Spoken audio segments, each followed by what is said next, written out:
Thanks. Okay. Good afternoon and welcome to Family Partners Weekly Lunch and Learn. My name is Holly Dinnany, and I am happy to welcome you today to our program where our topic is PTSD among persons with developmental disabilities. Today is Thursday, November 12th, 2020. And I am pleased to say that we have Dr. Mario Tommasi in the house, so to speak, as our expert. We're having lunch with an expert today. Yep. And I was chatting with Mario before our program got started when I was looking down his impressive list of accomplishments and bodies of work. He's with Rutgers, first and foremost, and he's a member of the Promising Path to Success coaching team that works with New Jersey Children's System of Care, helping lots of people help lots of people, which I think is a pretty noble focus. And I also noted that he is a full bird colonel in the Air Force Reserve. And Mario, you were telling me before we got started that means that you are the highest ranking. I am. Why don't you tell me? Tell me what that means. I won't take too much time, but you know, the militaries have the active duty people who are working every day to protect our country. Then there's also reserve forces like the Air National Guard and the Army Guard. And there's also a group of people called the Air Force Reserve. And we're similar to a guardsman. And I'm the senior Air Force Reserve psychologist for the country, actually. Wow. So, yeah. So that's fabulous. So I just would like to take a moment, of course, with just having celebrated Veterans Day, thanking you for your service and other people that are on the call that I know have helped as well. So housekeeping items before we get started, please feel free to utilize the chat. If you have a question, if you have a burning issue that you're hoping that Mario will hit on today, I will be keeping an eye on that when he's presenting. So if there is something that he has given me permission to kind of interject, because you have to remember, this is your lunch. This is your time. Mario is here to share his information, but we want to make sure that we are providing you with the information that you need. So use the chat. Please stay on mute unless you are speaking.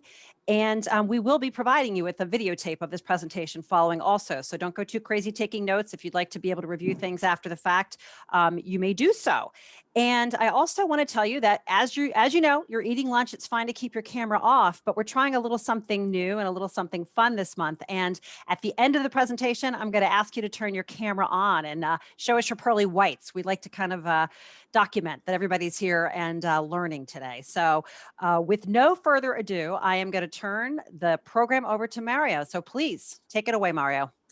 Thank you, Holly, for the nice introduction. And I appreciate the acknowledgement of Veterans Day for me and my new friend, Paul, who I just learned about. It is important, part of my career and life. And also too, Holly, if people want the email, my email at the end, I'll put it at the end, or we can work that out. So terrific. Thank you. Okay. So my purpose today is to help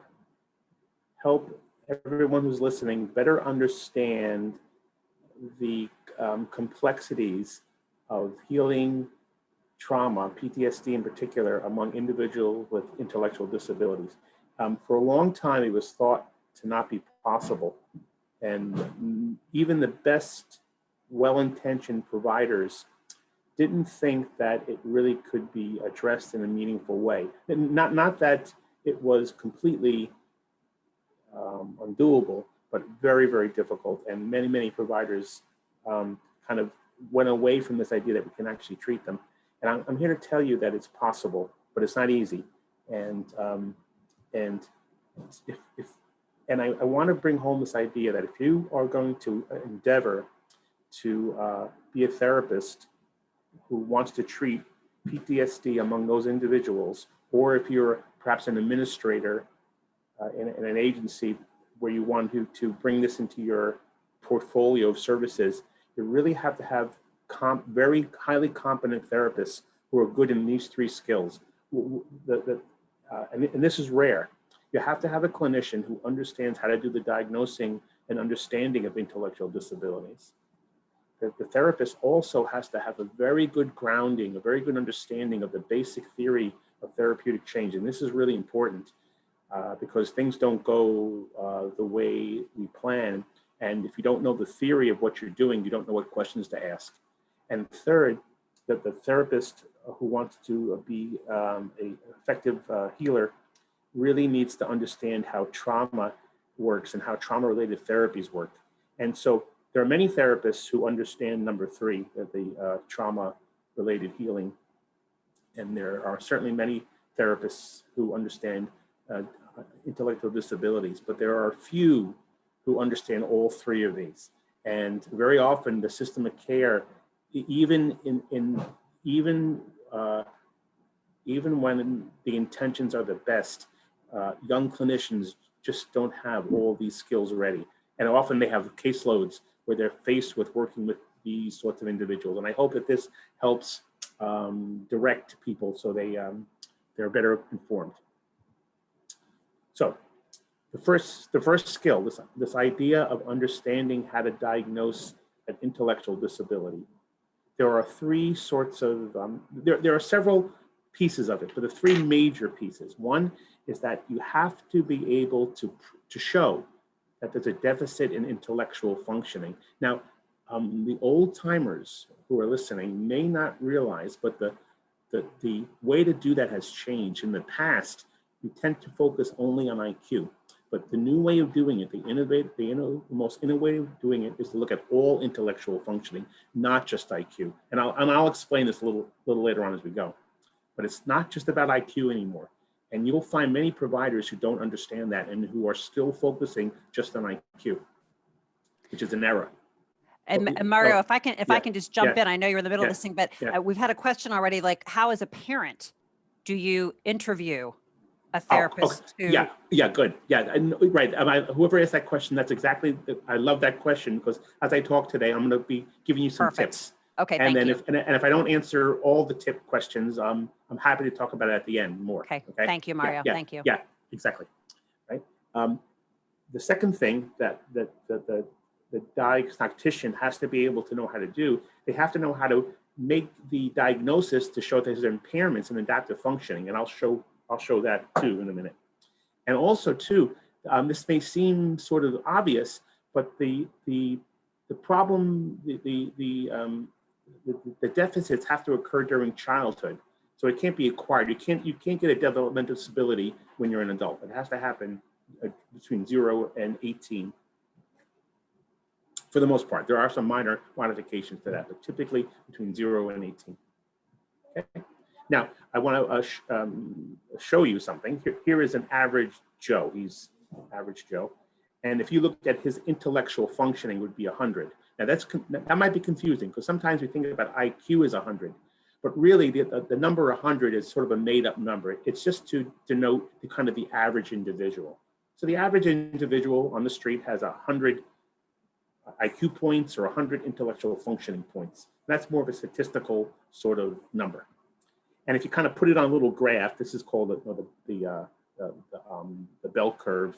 It's basically, it's just a curve. It's a distribution of scores. It's a mathematical way of showing the average Joe. So the average Joe is right about 100. And that, I guess it comes up as green or dark green on the slides. But the average Joe is between 85 and 115. And if you take the average of 85 and 115, you get 100.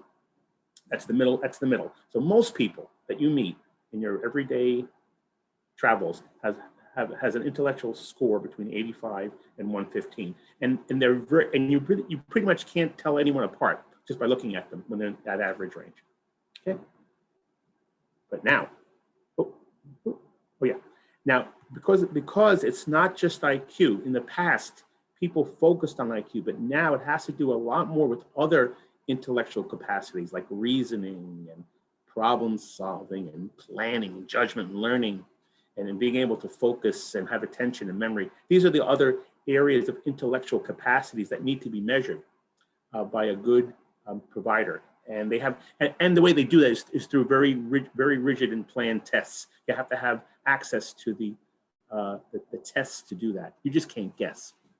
Now, a high intellectual functioning person is someone like a fighter pilot. This fighter pilot has a intellectual functioning that's way out to the right. And if you look at that little, if you look at where it says 2% on the right, 130, their IQs or their intellectual functioning is typically way up there, way past the average Joe. These are very, very smart people.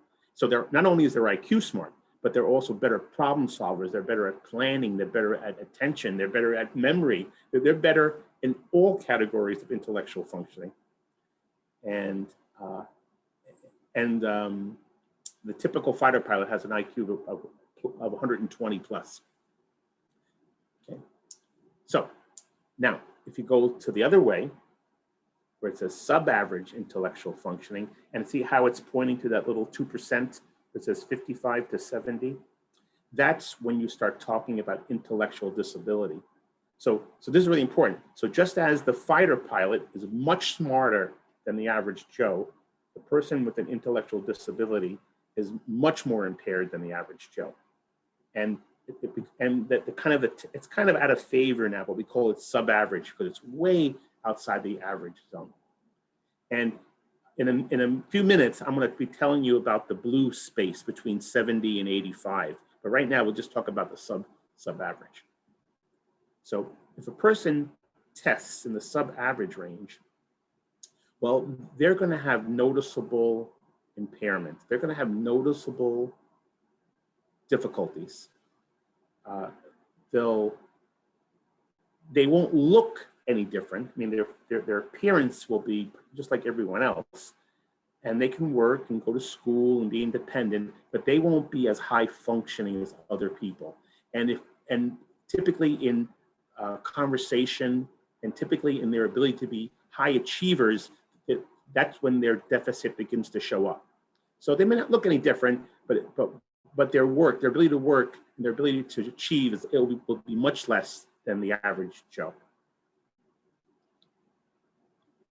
And then if you continue to go down that little slide and you go to a moderate intellectual deficit, this is and in this example measured as an IQ between 40 and 55, these folks are struggles. I mean, they probably don't learn much better than a second grader. They can work and they can do things with everyday living skills, but they're impaired. That they have trouble with memory and attention and concentration, and it's noticeable. But it isn't like they're completely disabled, but they have struggles in all those intellectual domains. And if the scores go down to 25 to 40, which is at the very little tip, these folks are very impaired. They need typically round-the-clock assistance. They can't dress themselves. They can't do their daily hygiene. They probably have struggles in virtually every area of life. I have a first cousin named Stephen who's in his late 50s, and he has a severe developmental disability. He can't shave himself. He can't use the toilet by himself, and he's very impaired. Okay, and if it's less than 25, we call that profound deficit, and these are typically due to genetic defects, and they're very obvious. Small, something called microcephaly, where their brain is actually shrunk, and all sorts of other severe, usually physical, genetic sorts of defects that cause that. So now, but I want to kind of go back a little bit, where I promised to talk about that blue space above the 2%. And that blue space is between 75 and 85. And the lingo that doctors use that you'll see in reports is called borderline intellectual functioning, because it's on the border between normal or average IQ and being impaired, that 2% block. So they call it borderline because it's kind of right in the middle. And very often in poorly written reports or with people who have been involved in the system a long time, you'll hear well-meaning clinicians, well-meaning people, care managers, people who really care about what they're doing will say, oh, this person's borderline. And that gets easily confused with the borderline personality disorder, which is something completely different. Borderline personality disorder has to do with a psychiatric problem that makes people's personalities very unstable. And we have heard of the term, oh, that person's a borderline, meaning that they're crazy or upset or anxious or whatever. but very often in poorly written reports or clinicians who are overwhelmed with huge caseloads or people who've been involved in the system a long time, you just see the word borderline and no one knows what the heck they're talking about. They don't know if they mean borderline intellectual ability or borderline personality disorder. So, to get back to that person who was asking the question, what kind of questions to ask, if you see that term applied to somebody, your own family member or something, you want to ask, what do you mean by borderline? You mean borderline intellectual functioning or borderline personality? And you'll find that people can't answer that question often. That the providers who are doing the care often are confused too, because they're looking at the same piece of paper that's been in that person's chart and file for a long time. So that's one way that you can begin to ask, to think about what's actually happening. It's common. Okay, now, so here's our first pop quiz. This is a good pal of mine. He's Dr. D. Lerious, and he is a psychiatrist, and he's considering retiring. And Dr. Delirious is working with one of our patients, one of our clients, and let's say that you notice that at a treatment plan meeting, that Dr. Delirious concludes that his patient has a diagnosis of an intellectual disability because the person's IQ is 65. There is no other intellectual testing. Here's the question: should Dr. Delirious retire? And what do people think?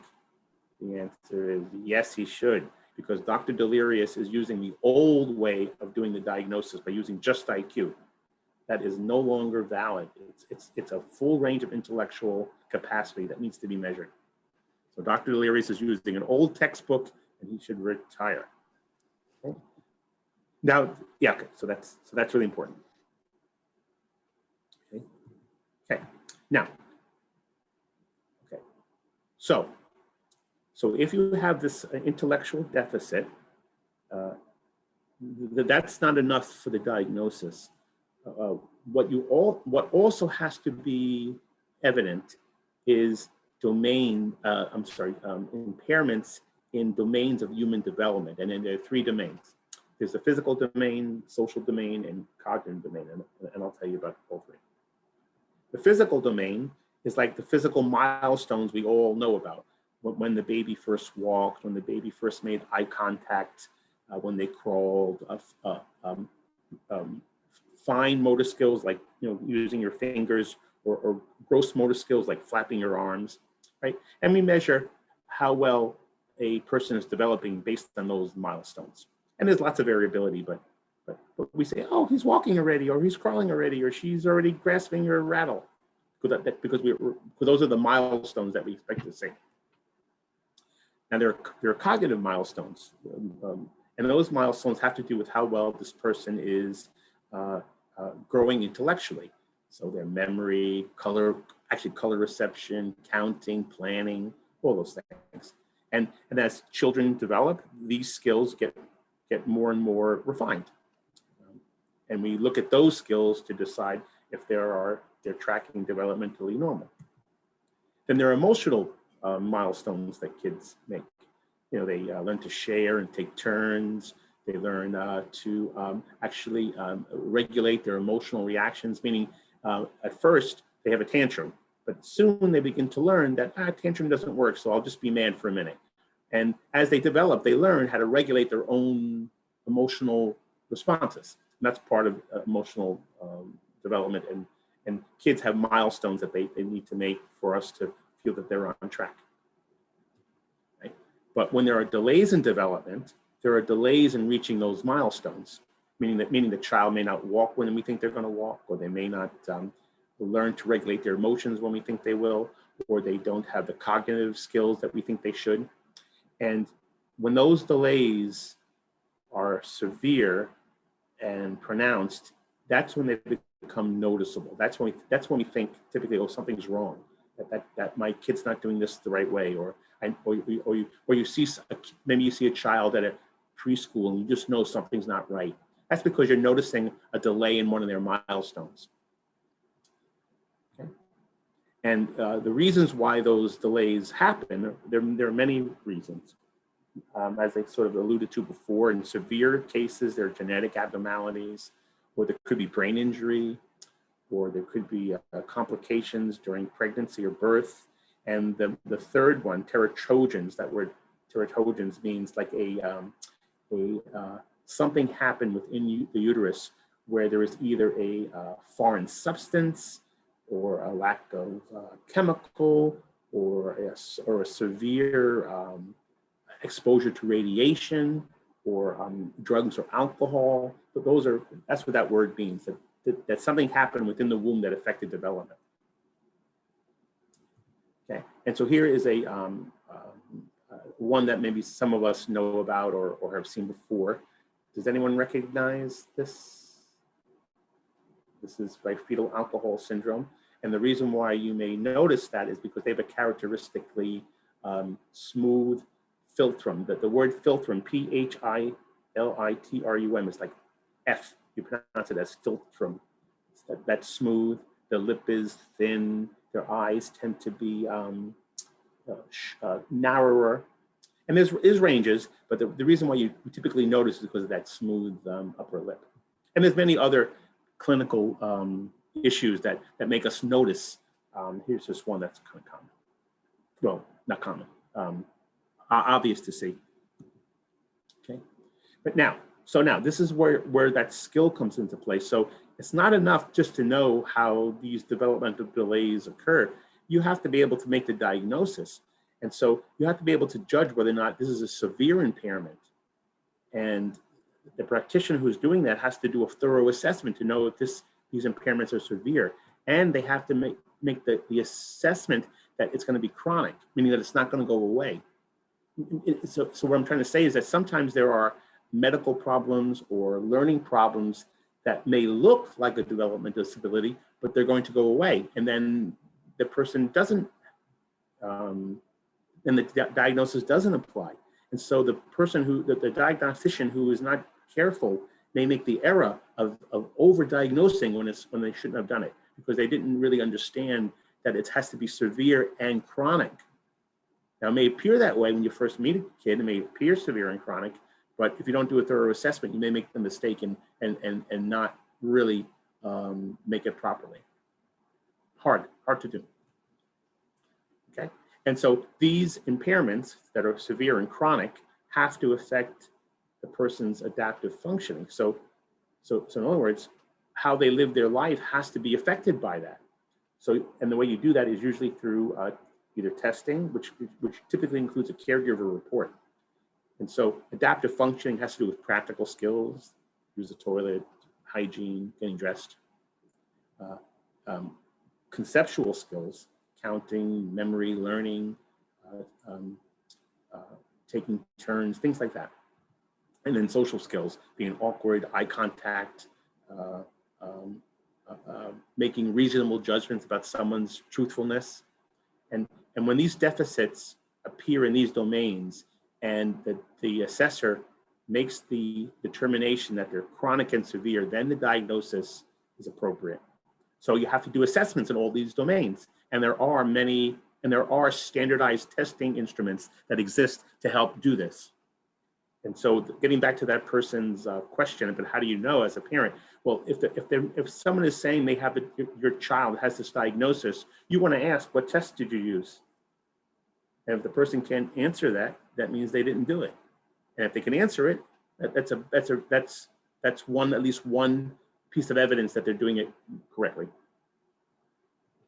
Okay. And then this idea that it has to happen during childhood, that the assessment has to be made when the child is between 0 and 18. Well, I take that back. The assessment doesn't have to happen when they're 0 to 18. It's that it has to be shown that that's when it occurred. Okay, so that's that first skill that I mentioned. The person has to be really good at understanding developmental disabilities and how to assess it. Those are, they're out there. We have plenty of people who can do that, so that's possible.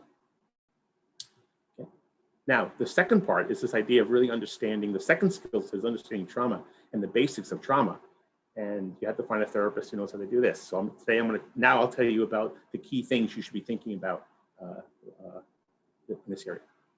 So until until very recently, PTSD was thought of as a sort of anxiety disorder, like a phobia. Like, you know, people who are afraid of spiders and snakes and dark spaces, and that fear response they thought was very similar to PTSD. But it turns out that that it's not. That there's increasingly clear evidence that PTSD is not really an anxiety disorder. It's more of a stress disorder that has to do with a traumatic experience. And so this is a fine point, but a innovative practitioner will know the difference.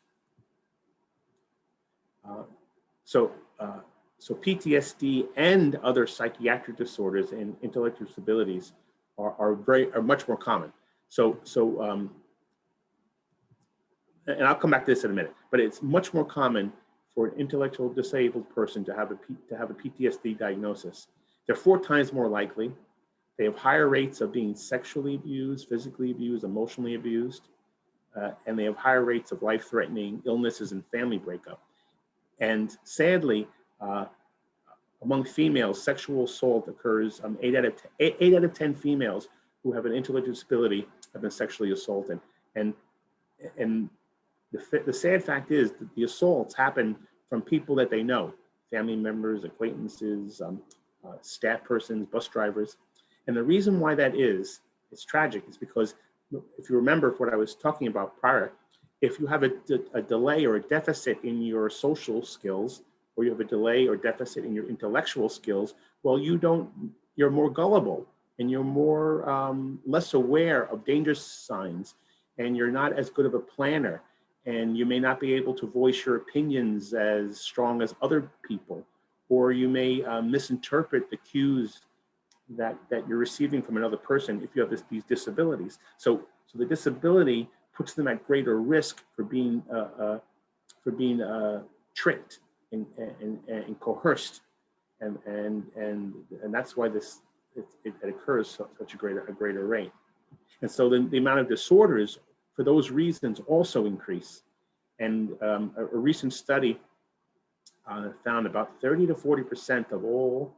So if you take all the people with intellectual disabilities, and that's that orange circle, and you do an assessment of them, 30 to 40% of them will have a diagnostic problem that's worthy of a diagnosis. That's a lot. That's about 4 times higher than the normally developing population.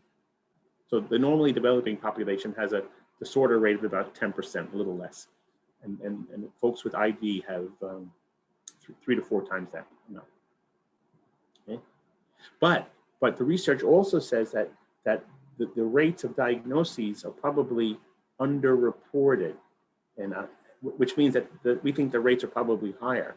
And the reason why they think it's underreported is because, one, the person with the intellectual disability, by definition, has impairments in their ability to communicate. Either they have difficulty speaking, or difficulty listening, or difficulty with hearing, or they can't pay attention as well, or their memory is not as vibrant as someone else. So their reports, how they describe the things that happen to them are less clear. And when that person has a behavioral problem or behavioral concern, that sometimes gets kind of attributed to the intellectual disability and not the psychiatric problem. So we call it a masking, and as I'll tell you in a moment, it's actually called overshadowing, and I'll show you that. And also the physicians or the people doing the diagnosis assessments is hard. And so you need an expert who knows how to do it. So if you're not an expert, you're going to miss all the things I just told you about, or you're not going to be as clear about how to make them. So all these are reasons why it's probably underreported.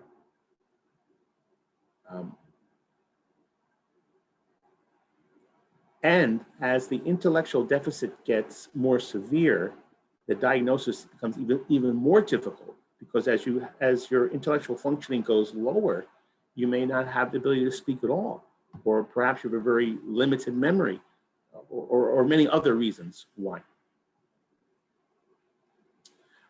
Sometimes the individual won't understand what the doctor's even asking, because if you have a deficit in conceptual skills, like like, how do you think you'll be tomorrow? The idea of tomorrow is a future question that requires a conceptual skill.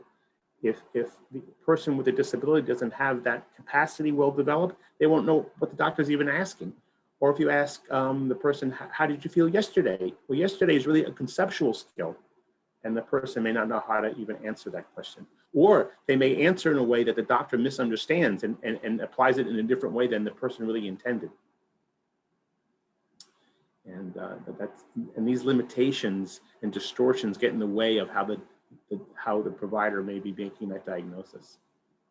So you can imagine if you have a big caseload and you're in a rush and you're a young clinician and you're trying to do this diagnosis and you have 20 clients stacked up, or you've been working long shifts, making this sort of diagnosis is a challenge.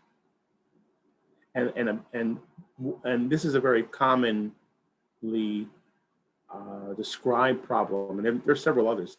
This idea of diagnostic overshadowing is an important idea.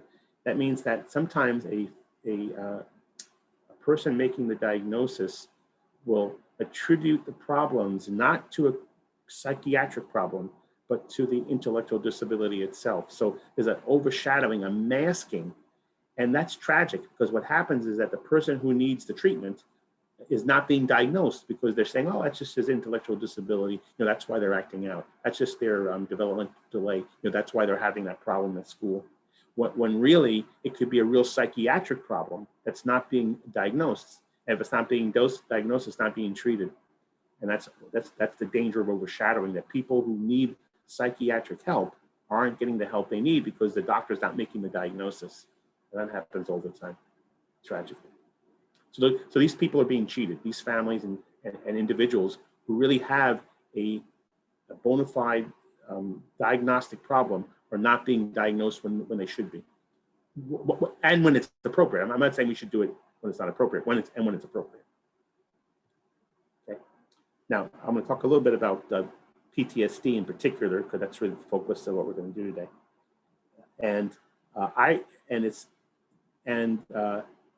The way I think about it, the way I find it easy to remember, I think about a hand that has 5 fingers on it. And there are 5 categories, 5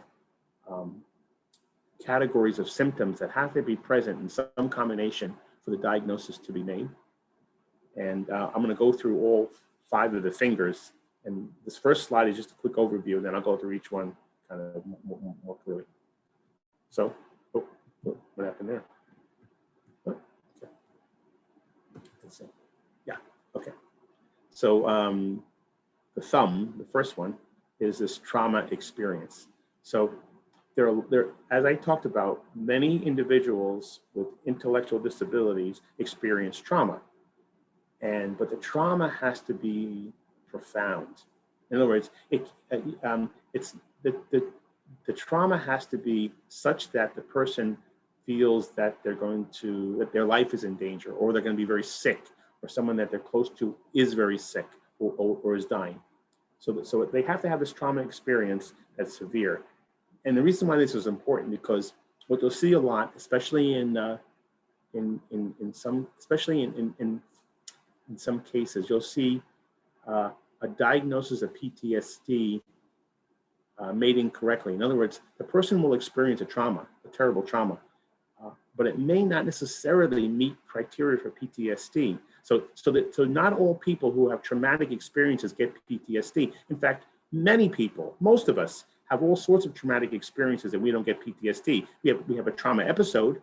We get frightened and scared and nervous and worried and get shooken up and all kinds of things. But it doesn't mean that it turns into PTSD. So that's really important too. That we don't want to overdiagnose this just because they had a traumatic experience. That's sort of like blaming the victim. And I'm going to go more about this in the next few slides.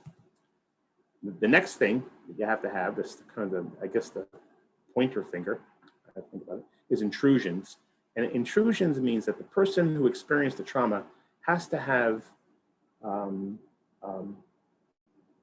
memories that bother them, that kind of break into their thinking. And I'll explain that a little bit. And then you have avoidance and numbing, which I'll explain in a minute. It has to do with people get nervous and worried and they avoid things.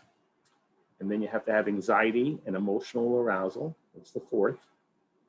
And then the fifth one is negative thoughts and feelings. And I'll explain all these. But you have to have all five of these things in some arrangement before the diagnosis can be made. Having one of them is not enough. Just having anxiety doesn't mean you have PTSD. It means you have anxiety. And so sometimes when the assessor isn't careful, they'll see only one of these symptoms and call it PTSD because the person had a traumatic experience, when that's not accurate. When yeah, they have anxiety and they had a traumatic experience, but it doesn't mean they have PTSD. And now I'll explain to you why, what that is. The trauma experience has to be clearly evident, which means that there was exposure or threatened death, serious injury, sexual violence, and the person either witnessed it, experienced it, and it's extreme. And as you'll see in a minute, this has a lot to do with the person's developmental level, and I'll bring that in a minute. Okay.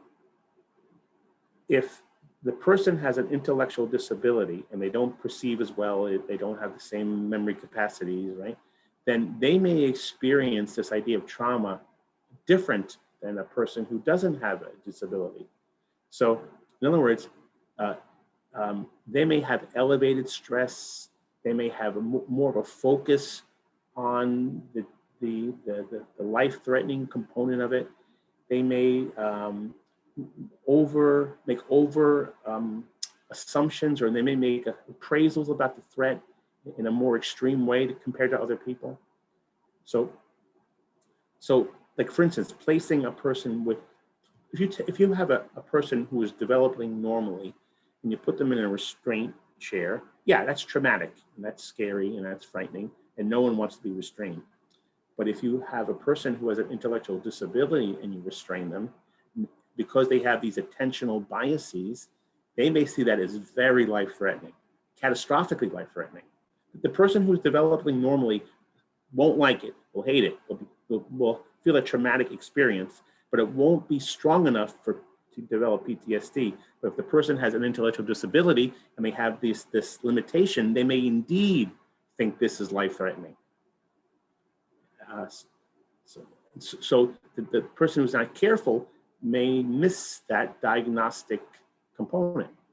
A bullying for a normally developing child, being bullied sucks. Being bullied is a terrible experience. It's traumatic, but typically isn't life-threatening. If the individual has an intellectual disability, they may indeed see bullying as very life-threatening and chronically threatening to them, right? So a teacher who, I take that back. If you read, if a child's been bullied and they're developing normally, we may see that one way as important, but not as life-threatening. But if it's an intellectual disability and that person is being bullied, it may indeed have felt life-threatening to them. A school failure, right? For a normally developing kid, failing school is a terrible experience for many kids. If you have an intellectual disability, it's even more tragic. It means that for that person, they may experience that as a near-death experience. For a normally developing child, being excluded, socially excluded, that's a terrible, depressing, unhappy way to be. If you have an intellectual disability, these things can be viewed as life-threatening because the intellectual disability, again, limits their ability to understand social situations. And because of these limitations, they may see these as very, very, very extreme. Institutionalization or being hospitalized. For many normally developing kids, that's probably typically not a very good experience, maybe traumatic. But for intellectual disabilities, these sorts of hospitalizations could be very much thought of as a life or death sort of situation. Very scary, much more than the normally developing child. Grief and loss, the loss of a parent, loss of a pet. For normally developing kids, these are sad, traumatic sort of experiences. But if you have an intellectual disability, it could be much, much worse. That person can actually see it as a near-death sort of experience for them. So that's very important that the person who's doing the assessment understand how that developmental level impacts how that person experiences that traumatic event. Now, the second part, the pointing finger, is intrusions. Intrusions are like memories that feel real. So all of us have had memories. You remember what you had for dinner yesterday. You remember, walking the dog, and those are memories. You may even remember a scary movie you saw or a scary experience. When that memory feels like it's re-happening again, when that memory is so strong that you think that it's occurring again, that's intrusive, and it comes in without your, you don't want it, but it happens anyway. Nightmares or flashbacks. That's when it counts as an intrusion, when it feels so real that you think it's happening again. So it's more than just a memory. It's an intrusive memory that really makes the person re-experience the traumatic event. Right? So persons with intellectual disabilities, right, they may not seem to have typical intrusions, but they do, because they may have it in their play, or they may act out, or they may do self-injury, or have kind of strange rituals that seem odd, or perhaps rituals that have a kind of a violent sort of component to them. That may be the way that they're showing you this intrusions. Right? The middle finger there, avoidance. For the normally developing person, avoidance means that the person doesn't want to go to those situations that remind them of being traumatized. And they don't want to have them thinking about it either. Sometimes you hear stories about veterans who had a combat experience that never talk about it. And the reason why they don't want to talk about it is because they want to avoid even having a memory of it. So they don't even think through it. That's common, right? But persons with intellectual disabilities, they sometimes kind of are confused between a avoidance and just feeling that they don't belong, and they may not be able to tell the difference. So they may be avoiding social situations because they're really frightened, but the caregiver may think that they're just being non-compliant. And the person with the disability also may not understand why they're being avoidant. And it could be misinterpreted as just being kind of a problem behavior, when it's really this fear of being traumatized again. Okay. Then I guess the ring finger is the inability to recall key features of the trauma, and very negative mood, and this sort of exaggerated blame that somehow that person was responsible for what happened to them. And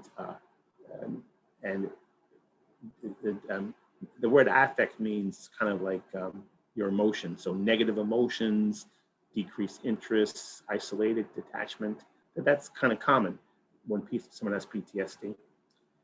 But if they have an intellectual disability, that negative mood state may not necessarily be expressed as emotions, because remember, they have impaired adaptive functioning in the emotional domain. They may not be able to say that they're depressed, or they're sad, or they're lonely, but it may be evident because they may not feel that they're competent anymore. So if you have a person who at one time felt good about what they were doing in school, maybe, or felt good about what they were doing in their workshop, or felt good about what they were doing with their friends, they no longer feel good about it. And they may not be able to tell you why they don't feel good, but you may notice that there's this reduced sense of efficacy, or they act out their negative mood because they can't tell you it, but you may notice that they're kind of working or playing in a way that seems very negative. And then the last one, I guess the pinky, is this anxious and emotional arousal, meaning that in addition to feeling lousy and feeling depressed, there's also this characteristic of being very anxious at the same time. And you may see that as school refusal, or being anxious, a worry, not feeling comfortable leaving the side of their caregiver to a greater extent than was previously. And so those 5 symptoms tend to happen in various degrees, but you have to have all 5 in some capacity to make the diagnosis. And very often we overdiagnose PTSD when we shouldn't. In other words, the person had a traumatic experience, yes, but it doesn't reach the criteria for PTSD. Or they have many traumatic experiences that do meet the criteria for PTSD, but the assessor is not careful enough and they miss all the symptoms. It happens both ways. So you need to be an expert in that. Now, this is sort of the last skill set. So if you're a good assessor and you know your work well, the person still needs to be in a place where PTSD can be healed.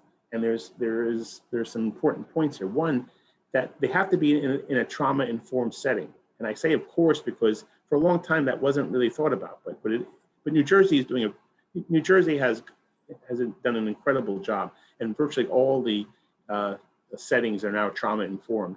But it's not. If you go to other states, you may not find that. And trauma-informed settings means that the person's safety is assured, their emotional safety is assured, they're getting well cared for. But that's not always the case. And the other thing to know is that there isn't much research on the actual treatment of PTSD with intellectual disabilities. There is some, but there's not much. So because there's not much, the practitioner who is trying to do it needs to be really clear on the basics of how to help people. You have to be have a really good understanding of theory, because there isn't a manual to follow, right? There isn't a cookbook that you can look at that will tell you how to do it. So the practitioner who's trying to do it needs to be very competent in their basic understanding of therapy skills. And beginners don't have it. It takes a long time for a person to really get confident in their understanding of their clinical skills. So here, I'll give you a reason, kind of an example of kind of what I'm trying to suggest. So here's a little girl. This is Jessica. We'll call her Jessica. And this is a scary bear.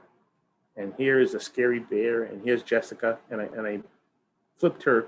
I used Photoshop to flip her lips upside down. So now she's scared. So that's a scared Jessica with the bear.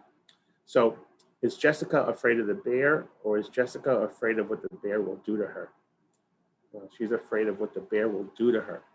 And the reason why she's afraid of what the bear will do to her is because of these things. Because she's afraid of the bear because of her cognitive ability to think about what bears do. She knows, oh, if the bear eats me, I'll die. If that bear scratches me, I'll get a cut. I have to be able to pay attention long enough to know that the bear is coming at me, right? Those are all cognitive skills that the person with intellectual disabilities may not have as well developed. And because of that, these distortions form about those sorts of events. So if you're going to treat someone who has a PTSD diagnosis and they have this very distorted view of what could possibly happen, you have to get them from that distorted place to an accurate place. And then what that means is, I should have another slide here, but I don't. But if you see a bear at the zoo and the bear is behind the bars, that bear is not going to attack you, right? The bear is behind the bars. But if you have PTSD, you have a distorted belief that that bear could still hurt you, even though it's behind the bars and you can see it's behind the bars. The person who's suffering from PTSD has a distorted belief. That's why it's a diagnosis, because they still think, despite that, that bear could hurt them.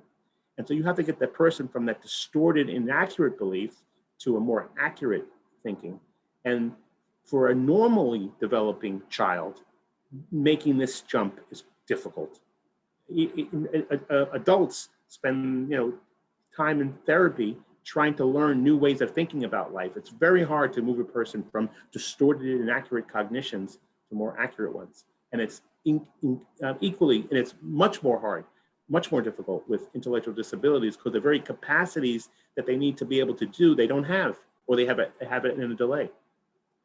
The avoidance behaviors, right? So if you avoid scary situations, even though it's not adaptive, you have to get that person to move to more to extinguish or to get rid of that avoidant behavior. And that's hard to do. Anyone who has a phobia, anyone who's afraid of spiders or snakes or flying or driving on highways, it's really hard to learn to avoid doing that. Most people spend their whole lives with their phobias because they don't want to deal with learning to avoid it, learning to unavoid it. So it's hard for a normal person to unlearn that. Someone with an intellectual disability, it's even harder. It can be done, but it's not easy. And there's a third thing too that the new science is telling us, is that there's actually in our brain there are these traumatic connections, or these correlates about how our neurons are connected together, and they're on. And the reason why it's PTSD because they're unprocessed, and you have to get them to be processed. In normally developing people, learning to do that is quite difficult, but it can still be done, of course. But if you have an intellectual disability, it's even harder. So the therapist who's doing the treatment has to be able to feel confident in all these domains. Doable, but not easy. And let's go over that.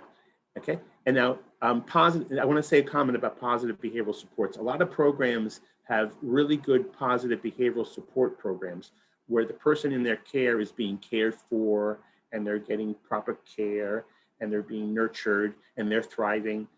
But almost certainly they're not getting treatment for PTSD because it's hard to find therapists who know how to do it. And so when we talk about treating a person with PTSD, the very first part is they have to have positive behavioral supports in place, but they need the extra part of that therapist who has the skills in those three areas that I've been talking about. And this is the last three slides, I think. There are only 3 treatments that seem to have any effectiveness in this area. One is a trauma-focused CBT, but it's trauma-focused CBT applied to individuals with an intellectual disability. I don't know any therapist in New Jersey. I don't know anyone who can do it.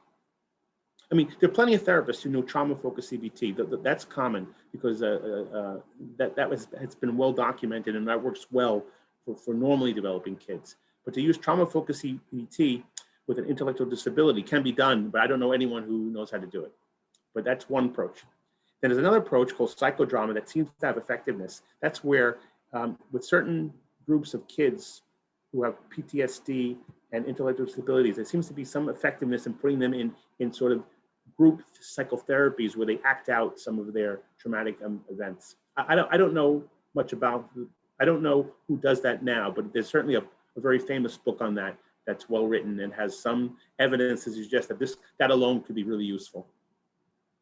And the third one that has evidence is something called EMDR, eye movement desensitization reprocessing. And that's a new, relatively new technique where the therapist moves their fingers across the person's eyes, and that helps process some of that unprocessed trauma.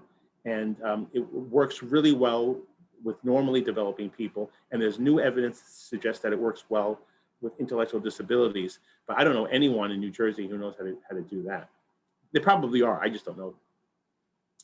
And so, yeah, so that's it. So that's kind of sums it all up. So you need to have a therapist who knows how to do all 3 of those things to be competent, I think. That's my feeling about all this.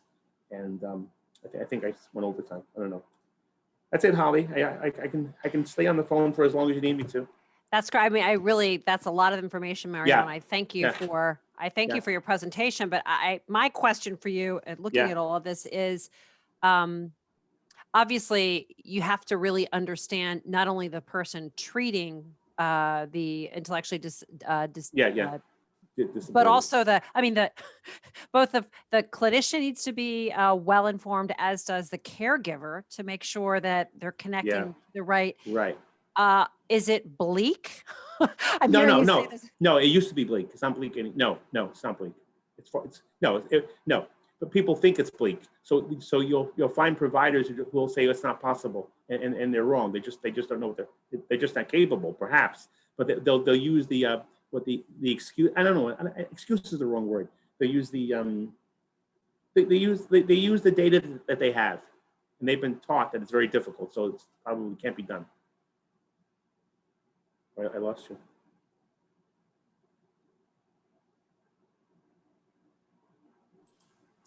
You're muted, Holly.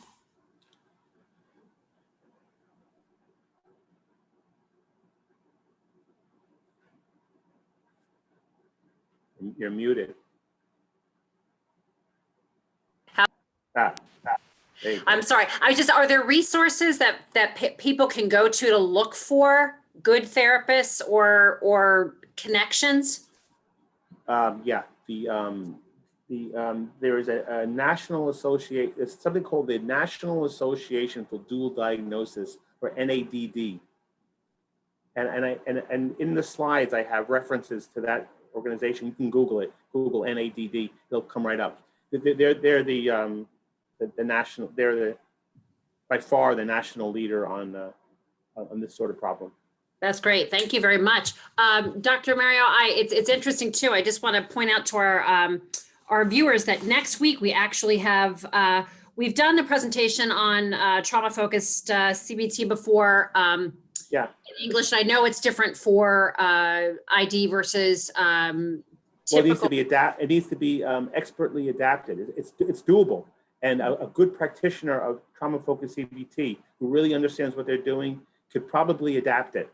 But they have to be a very confident provider. You know, if they have to look at the manual, or if they're very if they're kind of new at it, they won't have the skill set needed to adjust it to work. That's great. Well, thank you very much, folks. We will be sending out the video of Mario's presentation, and I'll make sure that I have that information for you too on the National Association of Dual Diagnoses. That resource sounds like a good one. And I guess now what I'm going to do is just remind everybody that, Krista, did you want to pop on and tell folks about the exciting opportunity that you have going on Saturday? Sure. So we have our youth partnership group. We normally meet Friday evenings, youth ages 13 to 21. This week, we're opening up to all families for a volunteer day on Saturday at Under My Wing Avian Refuge. It's a bird sanctuary. They have hundreds of exotic birds. So we're going to be meeting there 10 to 2. Lunch will be provided, and we'll be socially distancing, wearing masks. And if you are interested and or have other questions, you can email me. I guess I'll put my email in the chat as well.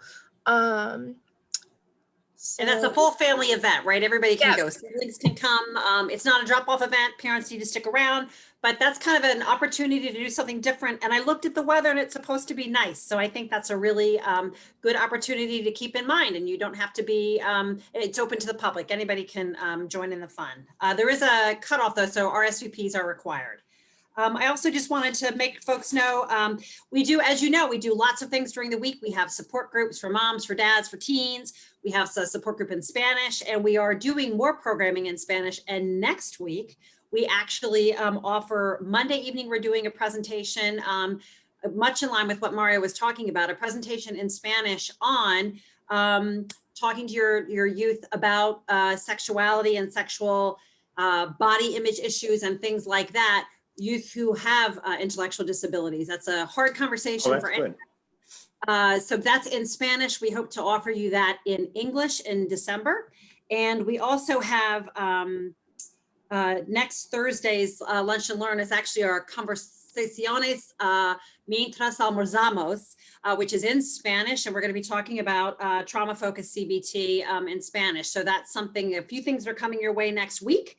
And I don't know if you guys are feeling brave and cooperative, I would love to see people pop their cameras on or their videos on, and maybe we'll do a little, Mario, if you can stop the screen share, maybe we'll see if we can get some smiling faces on the screen. We're being a little brave here. If you weren't planning on coming on, I'm not going to be upset, but I would love to see a smiling face. And I see Chris is getting ready. Dana, your background I love your background. I thought it wasn't you for a long time. I was watching to see if you were actually moving. So that's a beautiful background. Krista, you tell us when you're ready. All right, we're gonna do a 3, 2, 1, smile.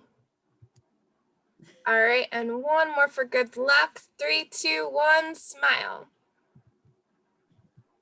That's all right. Thank you, Krista. And if there are no further questions, I will make sure, Mario, that we share your email.